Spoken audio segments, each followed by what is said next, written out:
Hi, I'm Hermine Hartman, and I want to welcome you to NDIGO Studio. And today in our living room, we have got a Chicago legend, Congressman Danny Davis, representing Illinois, the Congressional District in the 7th since 1996.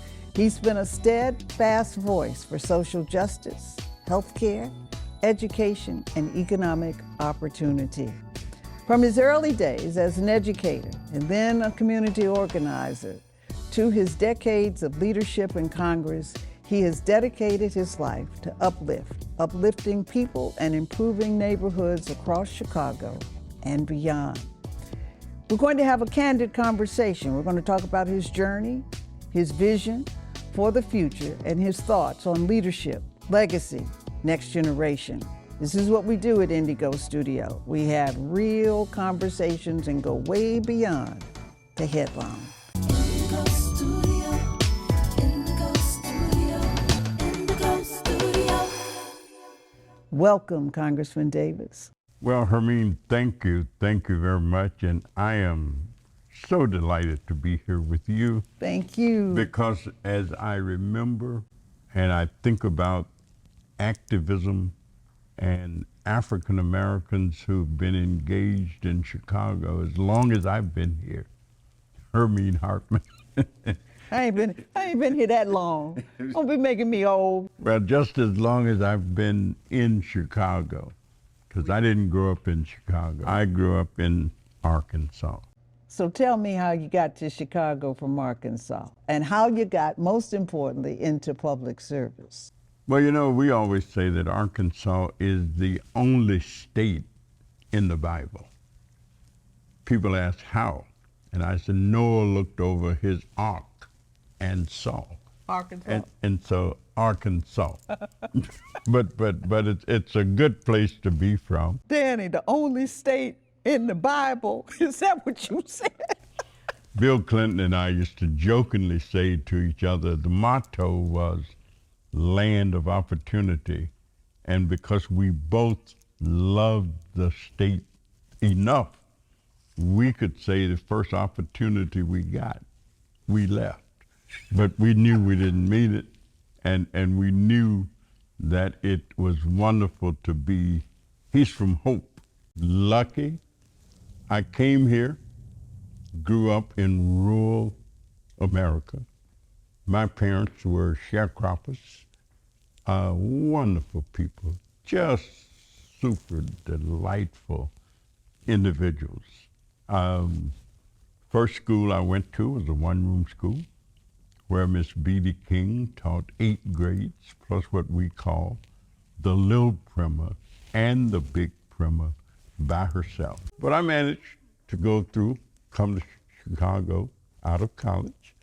Went to college on my 16th birthday, enrolled.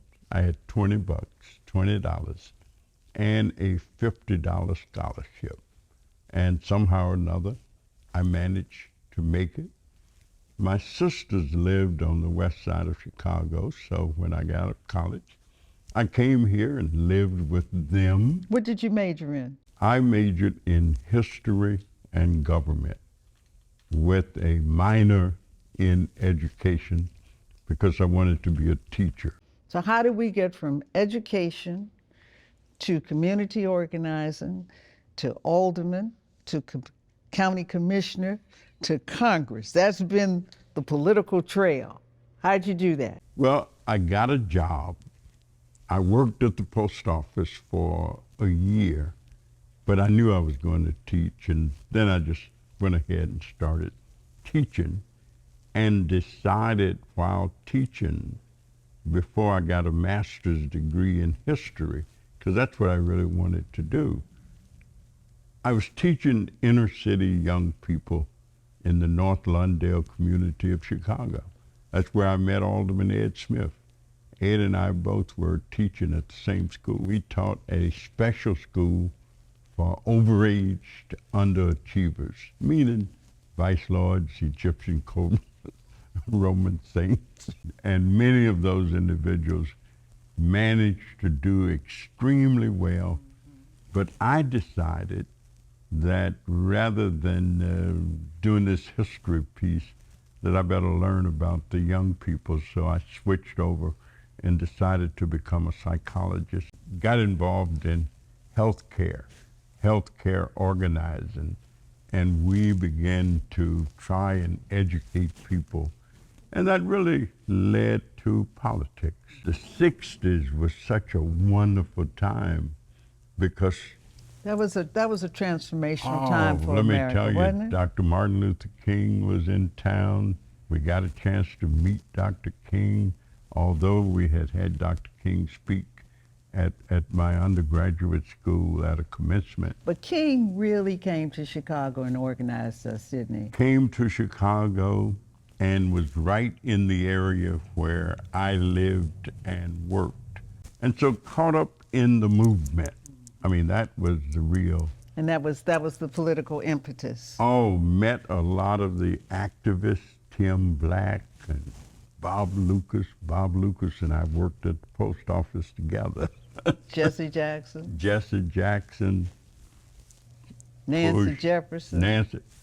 Nancy Jefferson's daughter was in my office yesterday from Atlanta because she has written a play about Nancy. Oh, wow. And she's actually a pathologist, but she's written a play and she's going to try to bring it to Chicago. That's fabulous. Whether you're considering an electric vehicle at work or at home, making the switch may not be as complex or expensive as you think. The tools, resources, and rebates available at ComEd.com/EV make transitioning to an electric vehicle easier and more cost-effective than ever before. Charge into the future at ComEd.com/EV. I grew up on the South Side. I have friends that are barbers, drivers, musicians. They work on their own. Gigs where you don't have a big employer.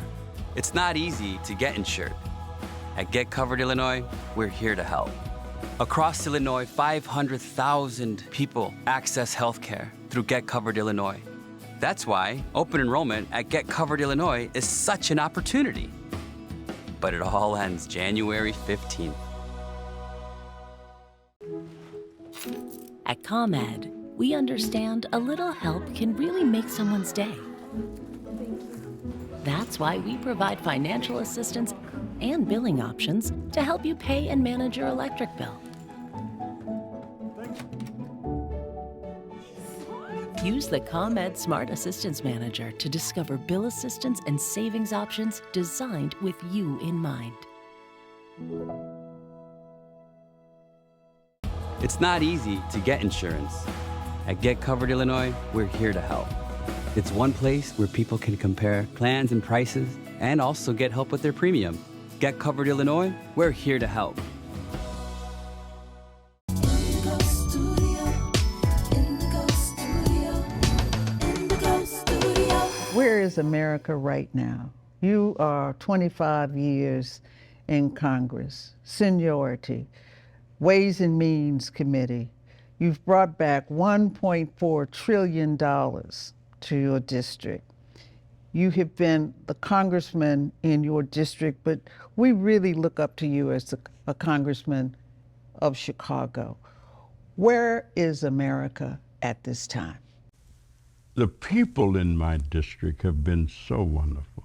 Honest to goodness, I hear elected officials talk about how people don't really respect them and don't do this and that. You don't kind of have stuff. that factor at Oh, all. let me tell you, I can walk to the grocery store and somebody say, "Here, let me carry your groceries." I said, "No, it's all right. I got it." "Oh, let me pump your gas." I said, "Pump my gas?" I said, "No, it's all right." People have been so wonderful, wonderful, wonderful. And I just love them and I thank them. I'm a historian. I've always been. The only reason I do or did whatever, I've been reading everything I could get my hands on since I was a small boy. I mean, and so I've studied history very seriously. I think America is at a point we're really at a serious crossroads in terms of this whole concept of democracy and what democracy has meant and what democracy should mean and what we need to do to try and retain the democratic concepts and principles upon which we have lived. A lot of times I read the paper, I look at some documentaries a lot on TTW, and I see parallels between America today and some things that we have gone through historically. Do you see that pattern? Absolutely, and especially as they relate to African Americans, black people in the country and the struggles that we've had since getting here in 1619 and what has transpired. Child slavery, I mean, of all policies that anybody could have, nothing could be worse than that. I mean, to have been That's right. enslaved and to have come through that oppressive system, survived it, came out of it, got to the point of the Civil War where just thousands and thousands and thousands of people were killed just to try and hold the country together. But also it meant that slavery was abolished to a degree at that point. And we had this brief period called Reconstruction, about 20 years or so, where blacks got the opportunity to vote, got the opportunity to get elected to office. When I tell people that there were 23 black people elected to Congress between 1870 and 1899, they don't believe it. That's, you mean that was, That's the Reconstruction period. Yeah, that was the Reconstruction period. We made progress, and an election changed that. So where are we now? Where today, where are we? I mean, it seems like I say we're in a civil war. I say the clock looks like it's turning backwards. The SNAP program, the close down of government, the longest that we've ever seen in the history of America, the tariffs, all of these things are taking us beyond progress. It's a backward movement. What are your thoughts on that? Well, psychologically and ideologically, we are. I mean, there are elements in our country who believe that African Americans, as well as other minority groups, have made too much progress. Women included. Women included. I mean, we hold these truths to be self-evident, but women only really got the right to vote a little more than 100 years ago. And there still have been inequities right down the line where women could be doing the same work, did not get the same pay. The inequities that continue to exist, and anybody trying to change or eliminate them are characterized as being something else. Something Wild-eyed else, liberals. like racist. Yeah. You're wild-eyed because you want to see women get the same pay for doing the same work. Let me tell you something. I sell advertising. I called an advertiser who has advertised with me for many, many years. And this was the multicultural director. And he said, I can't advertise with you anymore. And I said, why? He said, because you're a woman and because you're black. I said, so I can't be a woman and black, and that's what I am? He said, yeah. I said, do you know that's what they did in slavery? Before slavery, you know, we couldn't be that. I said, but let me suggest something to you. If I write that, if I put that on social media, do you know some of those people that you say that you can't advertise with, they come to your store weekly. and buy your groceries. You want me to tell them that? He said, I'll call you back because I got to figure it out. I mean, but that with DEI eliminating or trying to eliminate, Yep. with the museum erasures trying to eliminate, with the restrictions at schools. How do we fight that? How do we, the people, fight that? I think that people must understand that no matter what they think, no matter what they believe, no matter what they feel, no matter what the atrocities have been, they must know that Douglas was right when he said that all gains that have been made have come from honest struggle. Frederick Douglass. And Frederick Douglass. And that if you're not struggling, I don't care what happened before, if you're not engaged in the struggle, then you're not going to change anything. And so there are those who voting won't do it. No, voting will not do it alone. But I can tell you, voting, knowing who to vote for, when to vote, all the time, how to vote. Voting is a principle that could be called the bedrock of democracy, because that's when you participate. That's one way. It's not the only way, but it certainly is one way. And understanding all of the things. So yeah, these elements want to take us back beyond any place that we believe that we don't want to go. Whether you're considering an electric vehicle at work or at home, the tools, resources, and rebates available at ComEd.com/EV make transitioning to an electric vehicle easier than ever before. Uninsured people worry, not so much about getting hurt, but when is someone going to ask for the insurance card that I don't have? That's why open enrollment at Get Covered Illinois is such an opportunity. 500,000 people across Illinois get health insurance through Get Covered Illinois. Most end up with a reduced premium. And that's why I do this. That's why I work for Get Covered Illinois.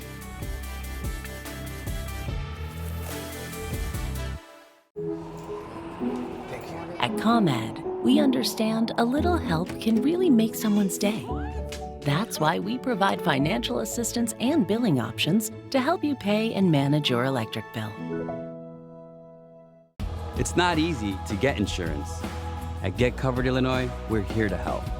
It's one place where people can compare plans and prices and also get help with their premium. Get Covered Illinois, we're here to help. Indigo Studio, Indigo Studio, Indigo Studio. What's your advice to the new politician? You are retiring. Congressman Garcia, he is retiring. Bobby Rush, he is retiring. Senator Durbin, he is retiring. We just saw Nancy Pelosi, she is retiring. What's that new wave? What's that next generation? What's your advice to them? Well, you know, Illinois is in a great position right now because there are 4, 5 open seats, Congressional seats? congressional seats for young people, younger people with hopefully fresh ideas. But don't throw out the baby with the bathwater. There's some things that have worked for these old timers and that put these old timers in place. Integrity, representing the interest of the people. And the only way you can do that is know what the people are thinking, know what the people want, know what the people need, and then function in the interest of the people, not your self-aggrandizement, or not to get slapped on the back.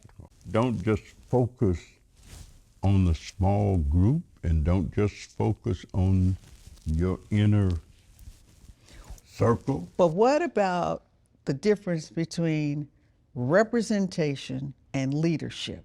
I think we just saw something happen in New York that went beyond being the mayor, but into a new type of leadership. What's your thoughts on that? Well, I love to say that you can't lead where you don't go, and you can't teach what you don't know. Therefore, the voters need to take a good look at who's asking them to put them in place. It's like a courtship in a way. I mean, I've been married to the same lady now for 56 years. So courtship, where you know what you're getting, you know who you're getting. When you elect people, don't elect somebody just because of the facade, whatever, but really look at who they are and what they believe and what they've done in the past, if they've done anything, and make the best choices. If you do that, you don't have to fight with them once they're in office. One of your hallmarks as congressman has been criminal justice reform, reentry programs, checking the box. Talk about reentry and what that means in America. We are, that is the United States of America, we are the most incarcerated nation in the world.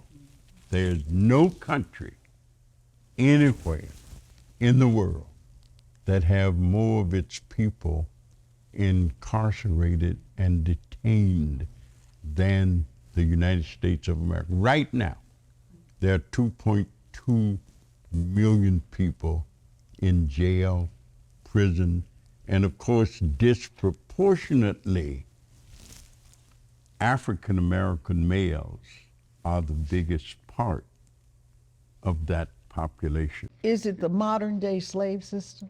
It's modern slavery in many ways, and some progress is in fact being made where individuals who have been wholesaled into convictions for things like marijuana possession, things that don't necessarily have to be and have not been violent crimes, although there are far too many Violent crimes. of those as well.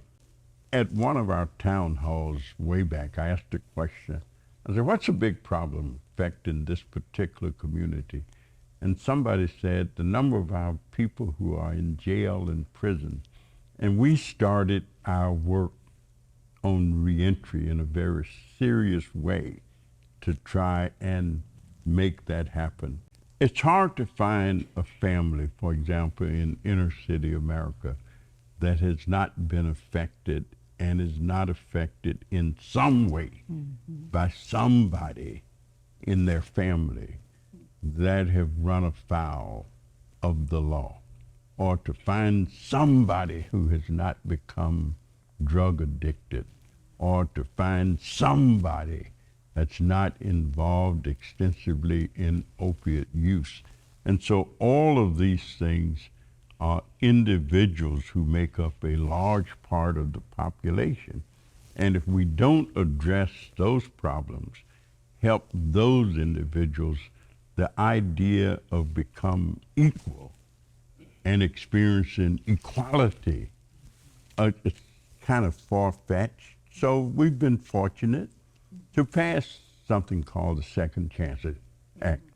And there have been people at the state level, like LaShawn Ford, banned the box where individuals didn't have to put on applications the fact that they've got a criminal conviction or they've been convicted of something.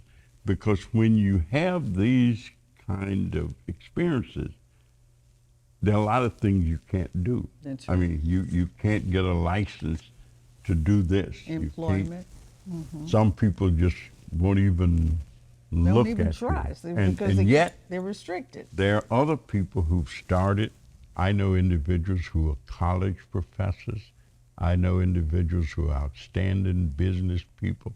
I know individuals who drive CTA buses now because the city of Chicago has a second chance program. And I am so delighted that the notion of reentry has taken on a different level, where now we have hospitals, we have all kind of businesses, we have chambers of commerce who bought into the idea and are helping these individuals get gainful employment and become productive citizens. What's the Danny Davis legacy? What are you most proud of what you've done in Congress? I think what I consider myself to be most proud of is the level of education that we have tried to provide to our citizenry, where being engaged, where being involved, where believing in yourself, where believing in the community where you live and work, being a part of the rebirth, the redevelopment, the reinstitutionalization, the education. It has been promoting education. Chicago, because of you, in healthcare, is most resound in the world. It's not the city, it's not the country, it is the world. People from all over the world come here They sure for do. medical care, and that's because of you, Danny. We've got the best rehabilitation hospital in America. In the world. Right here. Northwestern, University of Illinois, University of Chicago. I mean, health centers all over, and they are serving more than 30 million low and moderate income people all over the United States Wow. of America. I have worked in at quite a least feat. 25, 30 states with helping to organize them. And I used to be president of the National Association of Health Centers, and great experience, wonderful people, wonderful experience. Danny Davis, thank you for sharing with us your legacy and your wisdom.